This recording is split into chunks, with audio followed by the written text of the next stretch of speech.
Good afternoon to all those who are present for this workshop.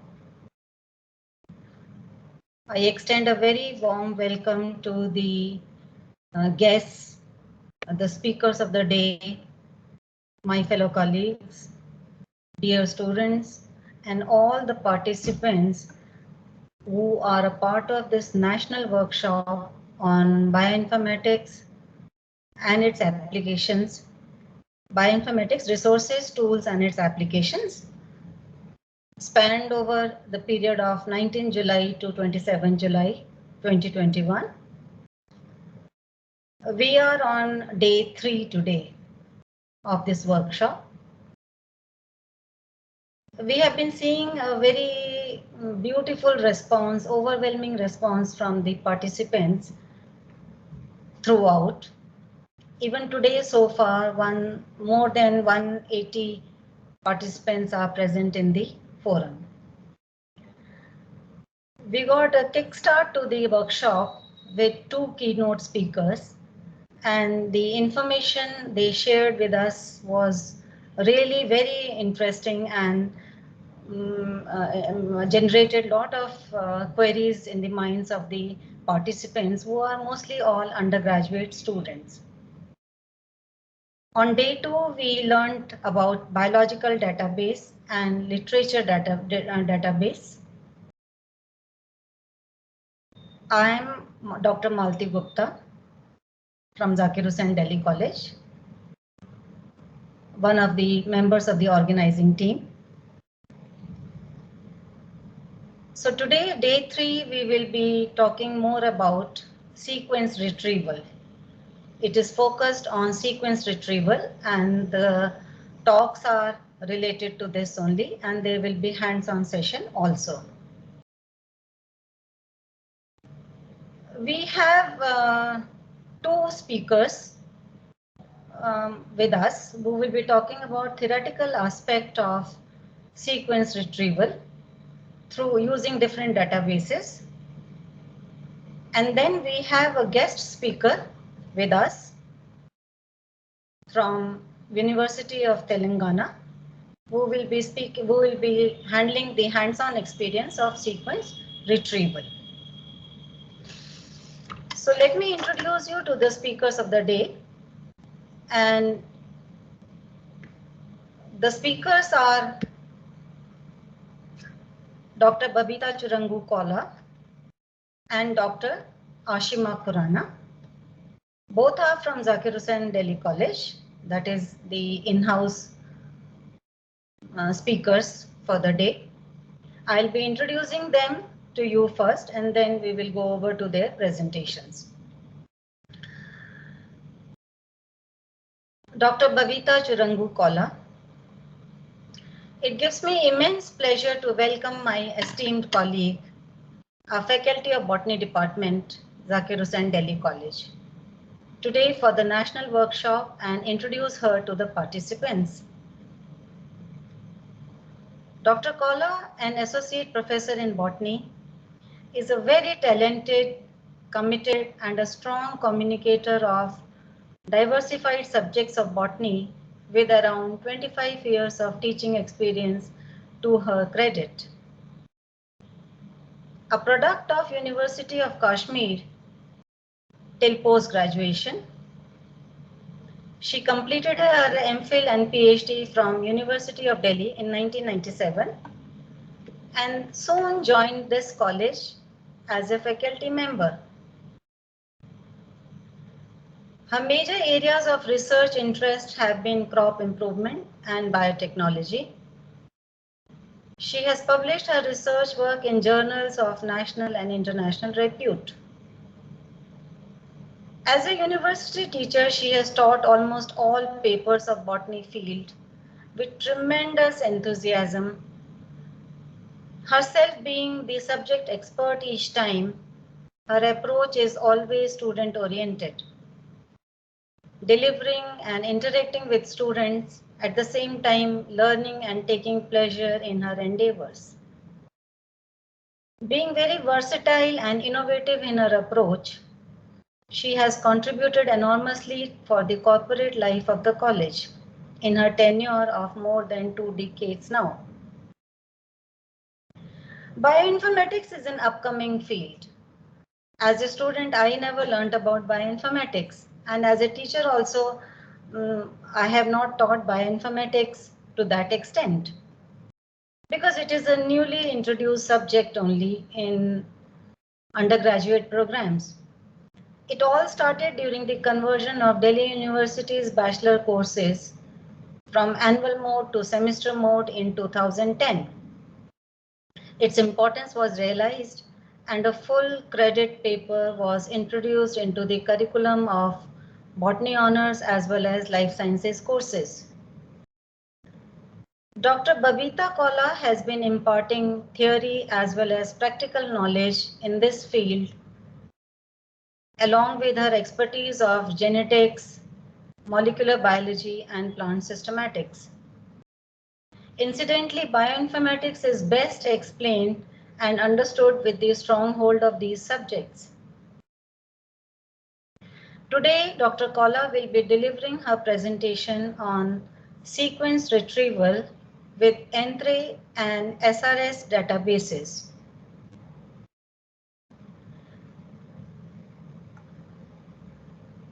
Followed by Dr. Babita Kaula, we have the second speaker of the day, Dr. Ashima Khurana.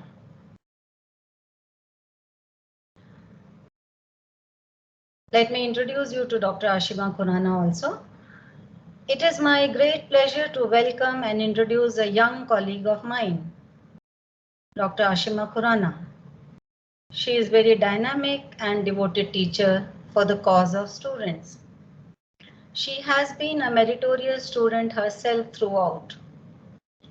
She is currently working as an assistant professor at Botany Department, Zakir Hussain Delhi College. She has got teaching experience spanning over 10 years in different subjects of botany after completing her PhD in 2012.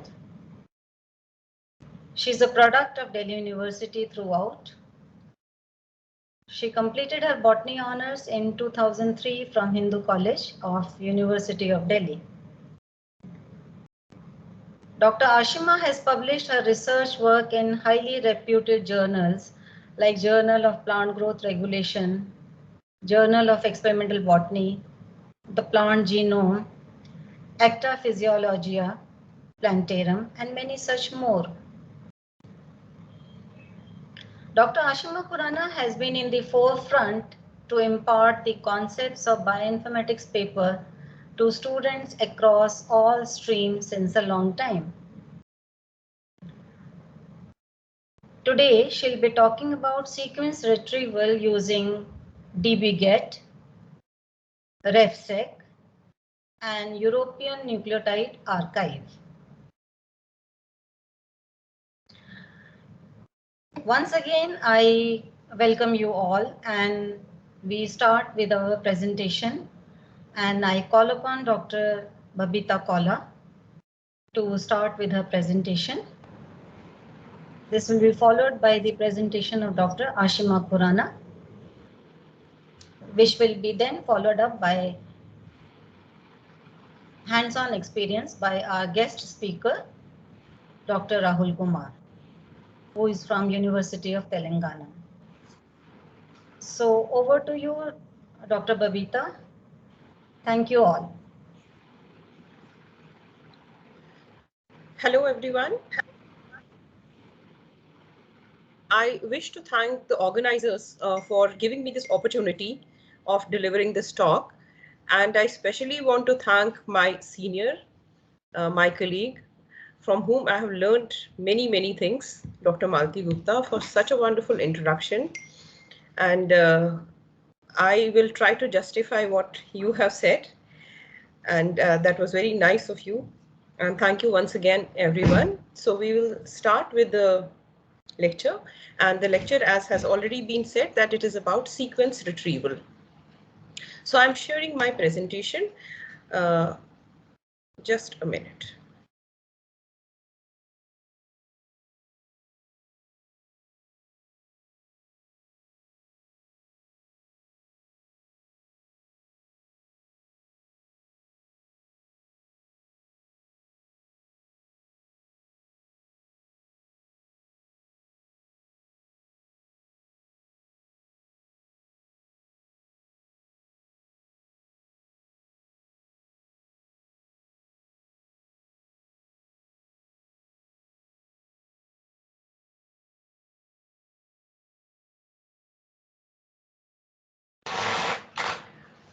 I hope you can see my screen and the presentation.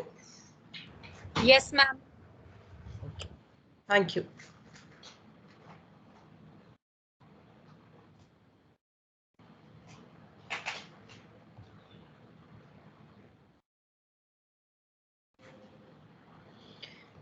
Yeah, so the topic for today's presentation is sequence retrieval from databases. Now, what are databases?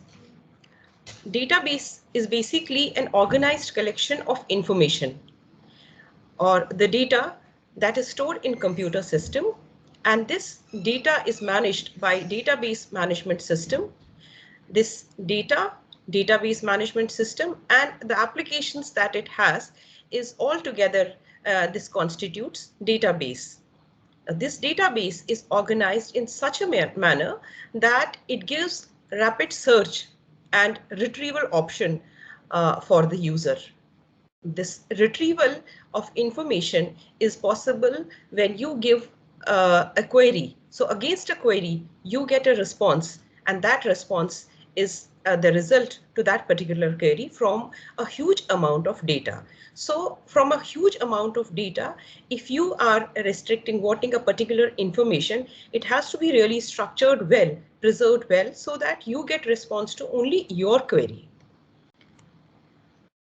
Examples of databases are library databases and this online resource where this whole information in the books is stored in the computer, and this library database, this is an online searchable collection of information, and for this information normally the libraries they actually pay for it, and this database is stored in the computers, and this database is made available to the users like you and me, and we get a lot of information for our lectures and for your examination purpose. This database that is available is generally paid by the libraries, and the information that is there is not only about the books, the journals and other related books. It can be also information about other online resources, like you can have music, you can have movies, you can have books, you can have many other sources of information that is available online. Now, the main point here is that this information needs to be stored in the computer in a very systematic manner, because if this is stored in a systematic manner, then it is easy for the user to retrieve this information and make meaningful, you can say, data out of this. So it is not only about collecting information, it is about storing it systematically and sharing this information with the users in such a manner that when you look for a particular information, you get response to that information and not to the whole world of information. Fine, that was about databases, but here we are specifying and specifically going to talk about biological databases. Now, these databases include basically the information that is derived from the sequences and structures of molecular biology, and this information is now becoming very central to the researchers who are currently working on modern biology fields. And in addition to this database, which is about structures and sequences, the biological database also has database that is produced from the experiments conducted on high throughput research, and these include microarrays and spectrometry. Fine, how are we going to connect this biological information with bioinformatics? Basically, it is the this information that I have just said, which is about sequences, which is about structures.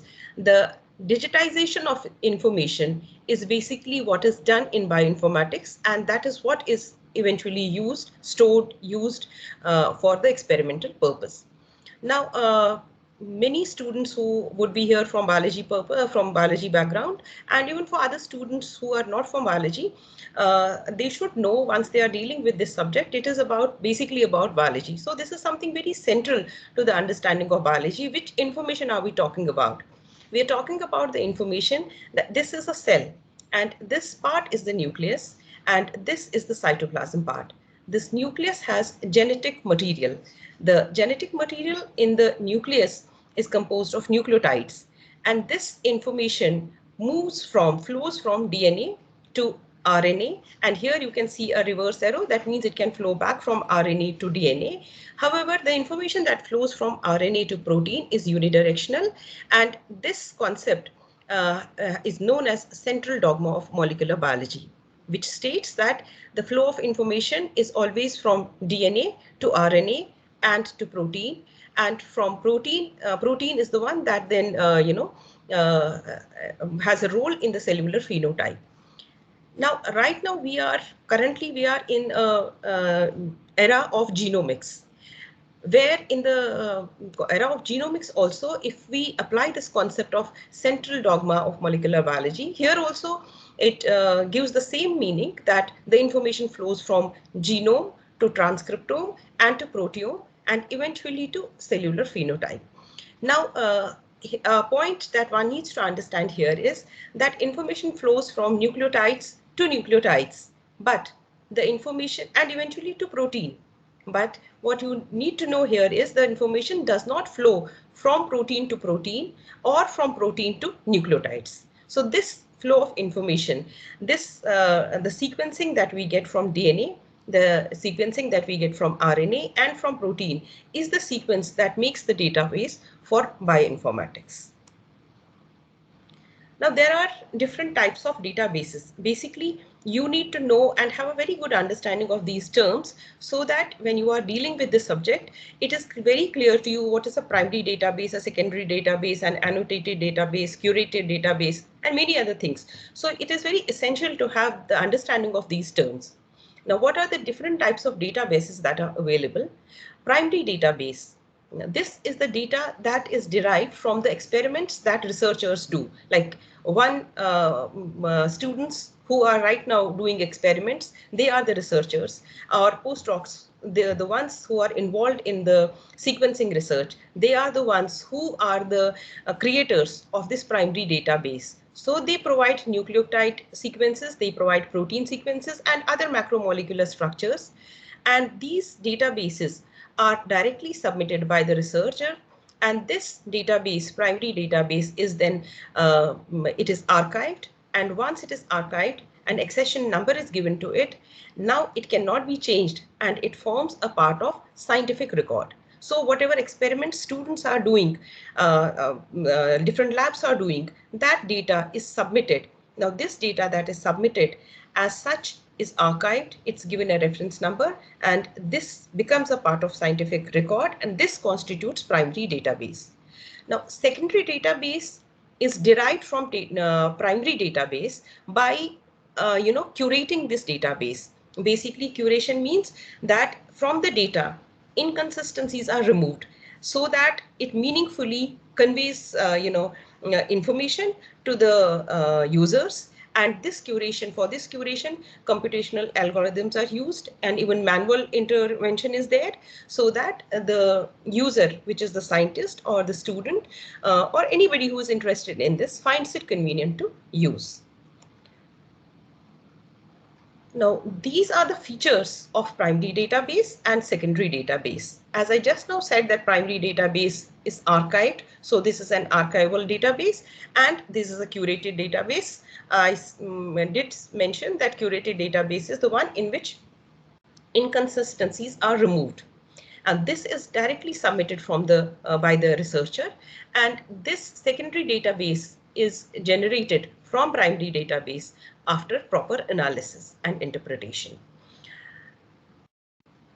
The examples of primary database are European Nucleotide Archive, GenBank, DDBJ. So these terms you will come across. So therefore you should know, what does GenBank mean? What does GEO mean? What does PDB mean? So you need to keep this in mind. Similarly, the examples for secondary protein database are Interpro, UniProt, Knowledge Database, Ensemble. So once you come across these terms, you can immediately connect that we are talking about primary database or we are talking about secondary database.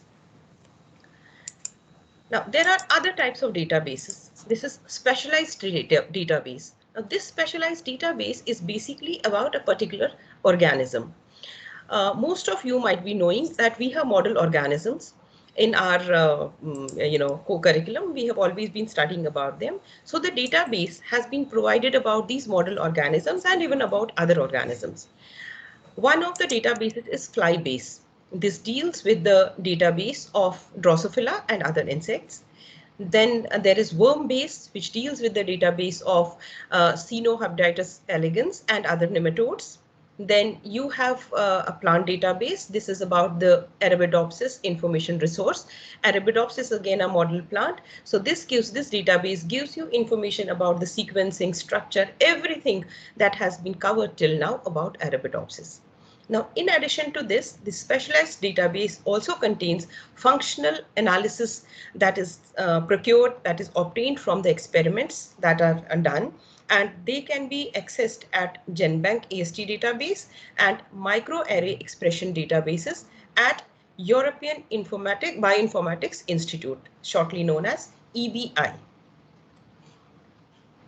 Now, we have these global bodies which are GenBank, and which is maintained at NCBI, and then ENA, I just said European Nucleotide Archive, which is a part of EMBL EBI, that is European Bioinformatics Institute, and then DDBJ, DNA Data Bank of Japan.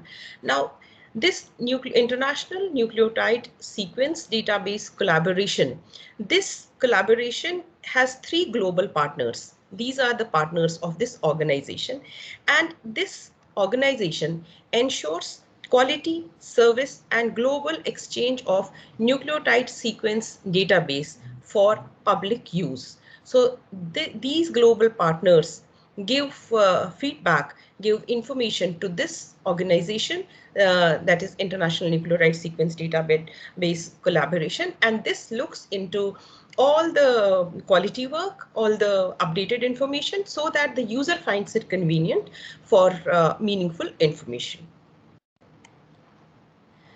Now, databases have been the main source of information for modern biology, but in spite of taking all the precautions about maintaining the quality of databases, yet there are certain problems that are encountered by the people, by the researchers who deal with databases.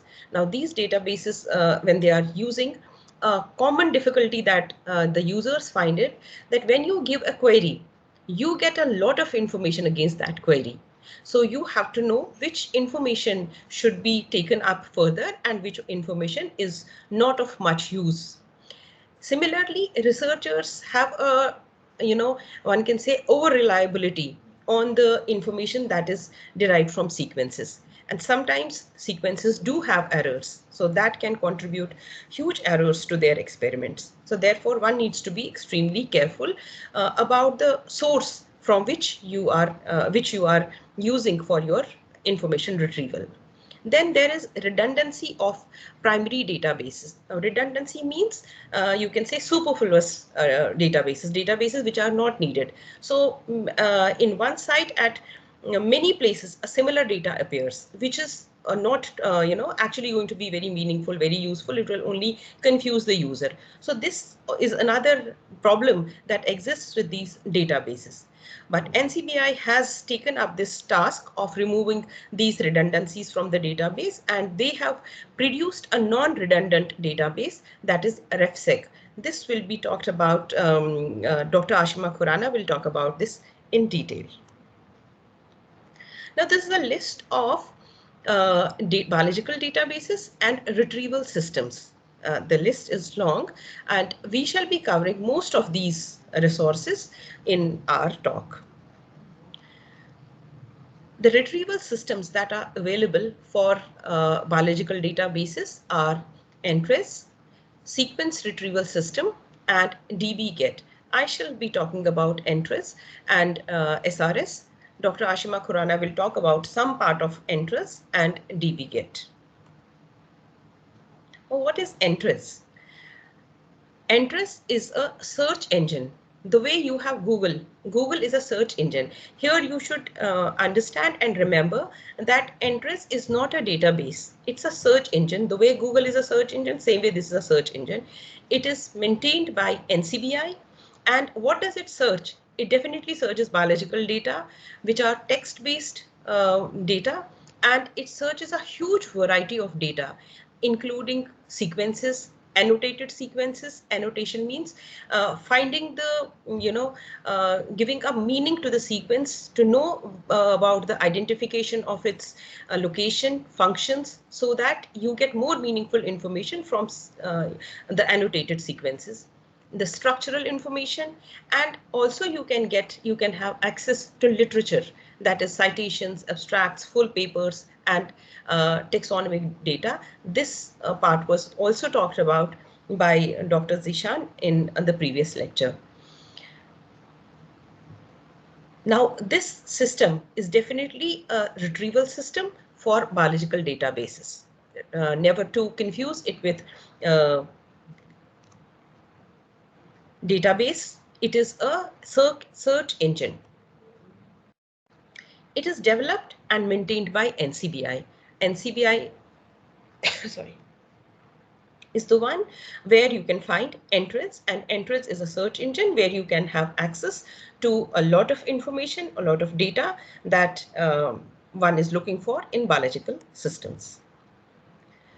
A key feature of Entrance is that it is able to integrate information from various sources. That means it provides cross-referencing, and it has its own data and data from other places. So the cross-references helps you to have wider search of the data. It is very, very convenient for the user to use Entrance because you don't have to look for data in multiple places. In one place only, if you give search by its cross-referencing feature, it will give you information from various other sources. And you can have, as I said, you can have, for example, a nucleotide sequence in one page, and you may find cross-references to other translated proteins, genome sequences, mapping, and even the literature, PubMed literature. And if there is any information about, available about the protein structure, even that it will make available to you. How to use Entrance effectively? I just said that the problem with biological data is that when you give a search, too much of data comes. So how to limit your search to the meaningful databases? So there is an option of limits. When you use this option of limits, the query that you are giving, it restricts that to a particular subset of data. So your search is now more specific. Your search will not be diving into the ocean of information. Rather, it will be limited to relevant database only. There is another option, that is preview option or index option. Now, this connects searches that you have given to Boolean operators. This has also been talked about by previous speakers, Dr. Tabassum Jahan, and there are other search keys that are used to make this search much more relevant, much more efficient, and much more specific. Likewise, there's another option at Entrance, which is history. Now, this provides information about the previous records that the searcher, if you are working on a particular gene or particular enzyme, so you will also get, say it is insulin or it is hemoglobin, you will also get previous information, and there would be reviews available so that you can revise your work, you can discuss your work in the context of the previous literature that is available, and your work will definitely give a different, different aspect to the task that you are dealing with, because you will get an idea what has already been covered, and you may be missing on something. Even that you can get an idea from the literature that it provides. Now, you can appreciate here that initially this was the only part that was there in Entrance, these three nodes. That is dealing with nucleotide sequences, protein sequences, and PubMed is about the literature. So this is the original three nodes that were there in Entrance initially. But with time and with more research, so many more nodes have been added. So we will be talking about many of these nodes today. Like you have structure, you have SNPs, you have GEO, POPSETs, OMIM, genome, taxonomy. All these nodes we shall be discussing.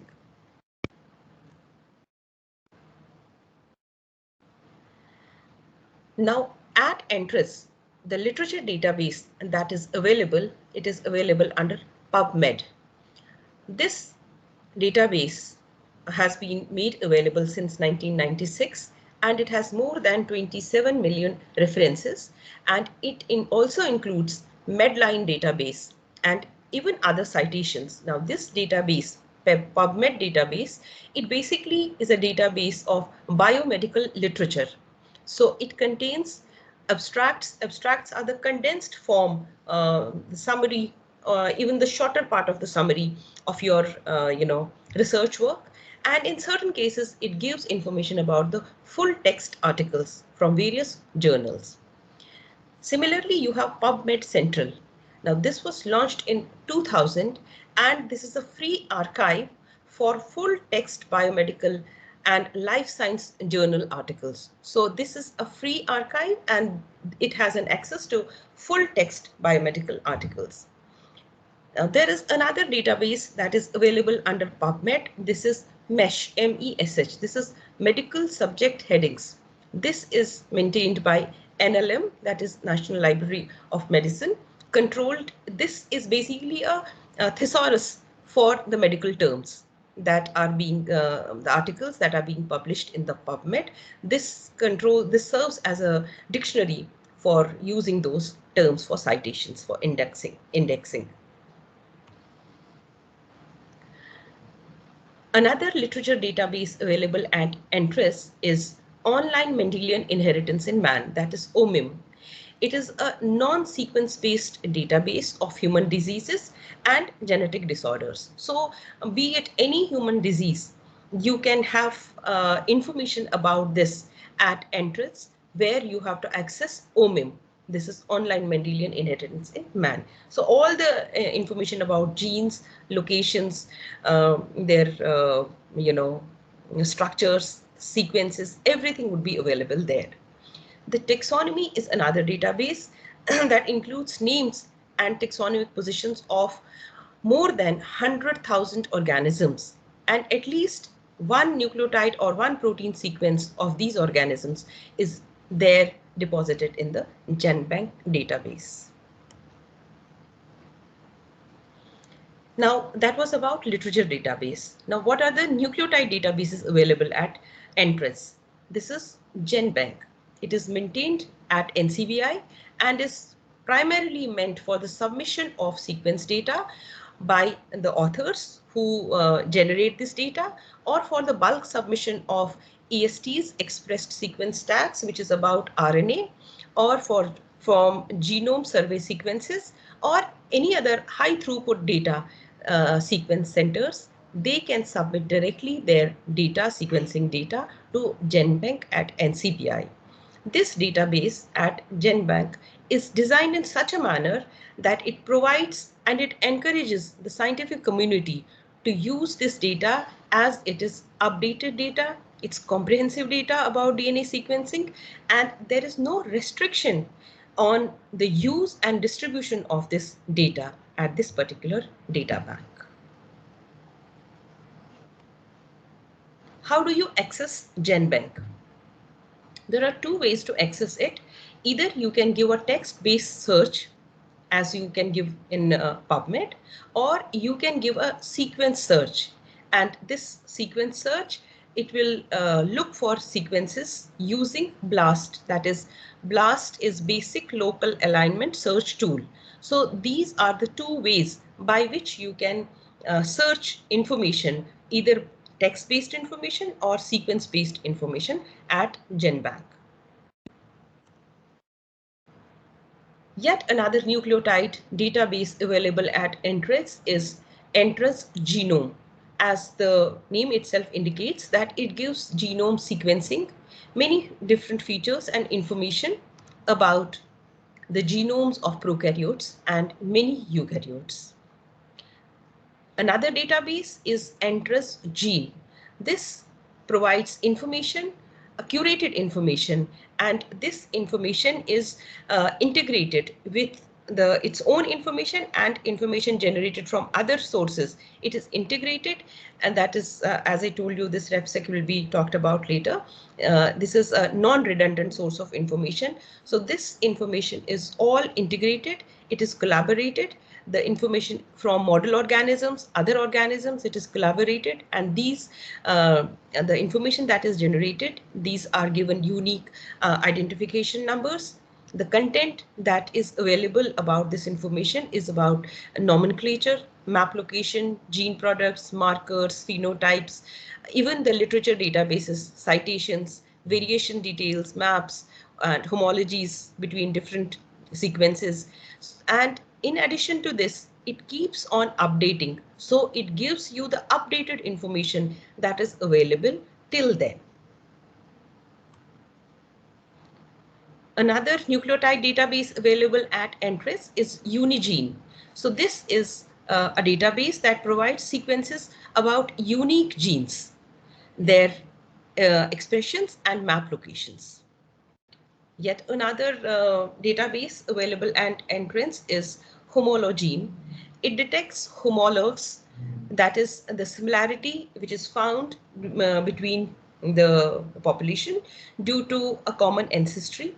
And this also gives, this information is generated from annotated genes which are, sequenced for many eukaryotic genomes. This particular database and base is being used. Then there is this database about single nucleotide polymorphism, shortly known as DBSNP. This provides information about single nucleotide substitutions. And it also has an option to view the structure through NCBI Structure Viewer, and this makes data available on DBSNP FTP site. So this data is available on FTP site, and this gives you information about the single nucleotide substitutions. Biology students can understand and appreciate what is the importance of a single nucleotide substitutions. Yet another nucleotide database available at NTRES is cancer chromosomes. Now, this cancer chromosomes is basically available on 3 databases here, that is NCBI SKY, that is spectral karyotyping, multiplex FISH, and comparative genomic hybridization. This particular database gives information, simple information, as well as advanced searches is possible through this database. And it also gives you information on the site where the disease, due to which the disease is caused, and even the cytogenetic abnormalities that are present in the genome. Now, coming to protein database of NTRES, we have talked about literature database, nucleotide database. Now, another database available at NTRES is protein database. Now, protein database can be accessed under PIR, that is Protein Information Resource, SwissProt, and Protein Data Bank. I shall be talking about these, and there are other resources as well. Protein Database Bank, it is a global repository of structure of proteins. Now, this structure of proteins that is deposited here, these are the data is obtained from experiments done by X-ray crystallography, NMR, and latest is cryo-electron microscopy. This is a primary data source, and this data source, this primary data, it can be used for efficient collection and data curation. This particular database provides, efficient collection and data curation. And I will just repeat here. Curation is removing inconsistencies from the data. Another database present in NTRES is Protein Information Resource, shortly known as PIR. Now, this provides comprehensive, detailed, non-redundant. I told you non-redundant means where, RefSec is a non-redundant database where you don't have unnecessary data present, annotated protein sequences whose functions and structure are known. And this information it gives about many prokaryotes and eukaryotes. The data here is very well organized, updated and published, and it also has a feature for cross-references. Another protein database at ENTRIS is SwissProt. This SwissProt is about annotated protein sequences. This database deals with annotated protein sequences. It is maintained by Swiss Institute of Bioinformatics, shortly known as SIB, and European Bioinformatics Institute, EBI. The main feature of the data that is available at this SwissProt is that it has the advantage of annotations, which by now I'm sure you know what it means. Minimal redundancy, that means there are no extra, unnecessary information present. So there is minimal redundancy. And an important feature that it has is that it integrates data with other databases. So these three features make it very special to have this database present at SwissProt. Now, other databases are at ENTRIS are OMIM. This deals with genetic information and all the chromosomes, genes, their disorders that they cause, the gene names, the gene polymorphisms, map locations, inheritance patterns, everything is provided at this database. And it also gives an access to PubMed references, to sequence databases, to Human Genome Organization projects, and it also has, interestingly, information about patient support groups. So, you can say this is another aspect of this database that you get information about the organizations, the groups that support patients for various reasons. So that was something about ENTRIS. The other sequence retrieval system is SRS. This is shortly known as SRS, and this sequence retrieval system, SRS, it is a retrieval system maintained by EBI, European Bioinformatics Institute. It offers direct access. The main feature of this is that it offers direct access to certain sequence analysis applications like sequence similarity, clustral sequence alignment. The queries here can be addressed at quick search, text search, and more elaborate queries can be addressed at standard query form or extended query form. And the results that you get for your query can be in the form of sequences, sequence annotations, and as well as they will provide information about the literature and that contains information about your query, the metabolic pathways that are linked with that particular query, and even other biological databases related to your query. Sequence retrieval system has a library. It is basically meant to maintain a library that gives databases like EMBL database. It's a virtual library. EMBL release. This gives you latest nucleotide sequence database. EMBL new. This is library with updated information. EMBL TPA. This is library having third-party annotation entries. EMBL WGS, library having whole genome shotgun entries. EMBL CON, this is library containing contig entries. Then EMBL CDS, library having coding sequence entries. So this is all about flat files. This resource is basically about all the information that is available in the library of sequence retrieval system. Having talked about biological databases, talked about retrieval systems, ENTRIS, and SRS, I would like to conclude this talk, and the rest part of it will be taken by another speaker, Dr. Ashima Khurana. So the conclusion of this part that I have covered is, we all understand that modern biological research is based on databases. The databases must be stored properly for convenient retrieval of information. The databases must provide unambiguous knowledge to support research. Biological databases need to be essentially interconnected for cross-linking for referencing so that you can have a wider access to more information.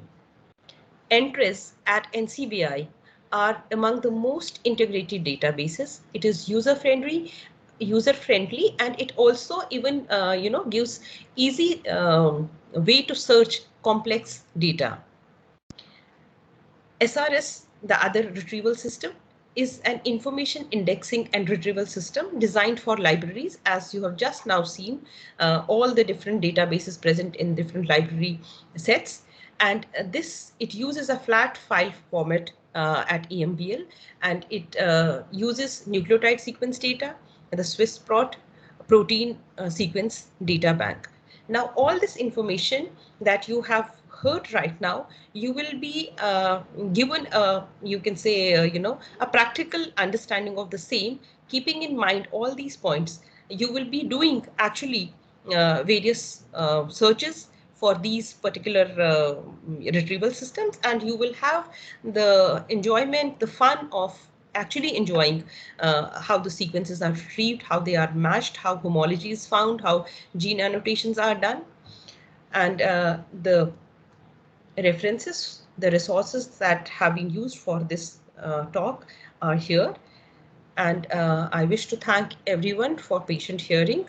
Thank you once again.